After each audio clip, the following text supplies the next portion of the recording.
Welcome back to another Patreon request, and this one comes from Bill McLaughlin, who asked me to do a crossover pairing video, which I normally do on...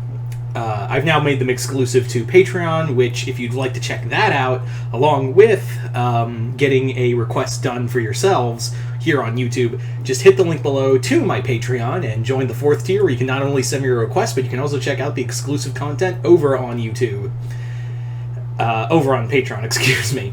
Anyway, so he asked me to do, like I said, a crossover pairing video between Azula and Master Cyclonis. So Azula and Master Cyclonis as a couple. First off, no one would survive that.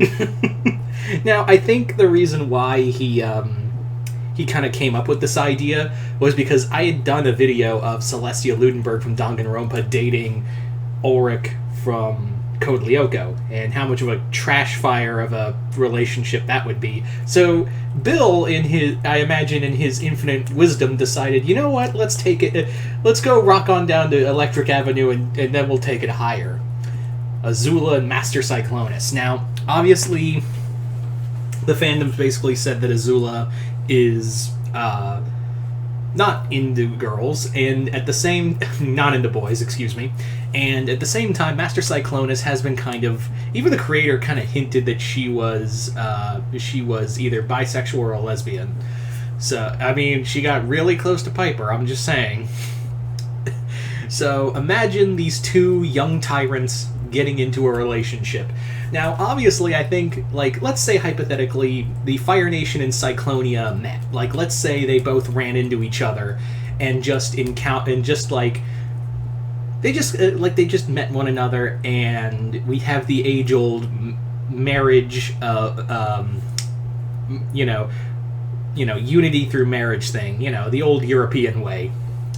So Azula and Cyclonis, I think, would have at the beginning, would have a lot of respect for one another. They would definitely have, like, this kind of odd, weird respect for one another, in that they're both see, like, this kind of, like, fury and tyranny to them, but they'd also see that as, like, endearing. Like, that would just, like, they're so fucked up as people that they would both see that as, like, a term of endearment, that they're both genocidal maniacs, and would definitely deal out some damage.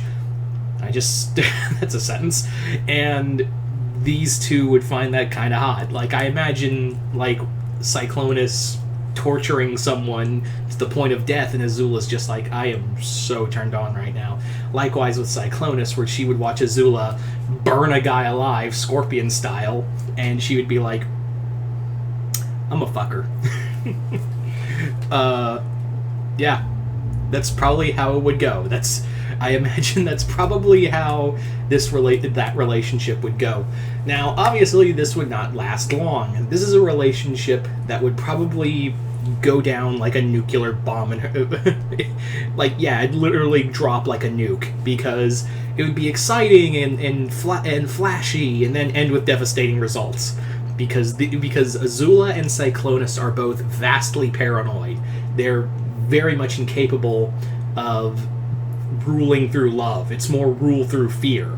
Both of them are incredibly incapable of finding any kind of, due to their own personal emotional traumas, that neither of them can really reach out and kind of, really talk about their feelings. That's kind of what you do in a relationship. So obviously Azula and Cyclonis cannot do that. They physically can't bring themselves to that.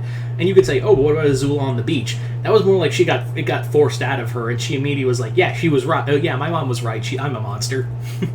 So therein lies the problem, and Cyclonis doesn't... good luck trying to get a Cyclonis to open up about her feelings. And the other thing is, too, there'd be a lot of scheming between the two. Like, it would definitely be like... I imagine they would both have, like, a rapport with one another, and probably have... God, I can't even imagine what the sex would be like. Like, could you just imagine, like, Dark Ace or someone else walking into that bedroom the next day, and there's just fire and scorch marks all over the room, and Ace is like, yep. What's that smell? It's not smoke. Ah, I know what that is. I will not say anything. So, yeah. This relationship would just, like, they would probably, like, maybe, like, in a weird way, they're also, here's the other fault in the relationship between the two. Here is another major fault in this relationship. They're too possessive. Both of them are way too possessive and would try to, like, dominate the other. And I do mean that in both ways.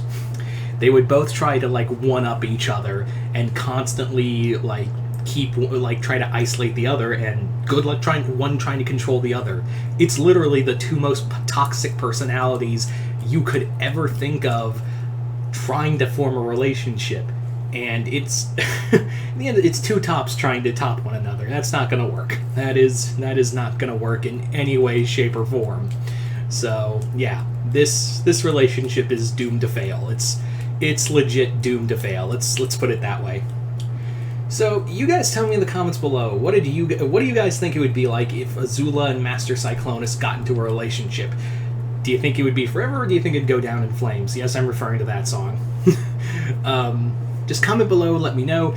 And I'd once again like to thank Bill McLaughlin for sending me this Patreon request. And like I said earlier, if you would like a Patreon request done, and also check out the exclusive content over on Patreon, just hit the link below to my Patreon. And if you hit the 4th tier, you can not only check out said content, you can also send me a request to do here on YouTube. But other than that, I'm Mr. Multiverse. I'll see you next time in the multiverse.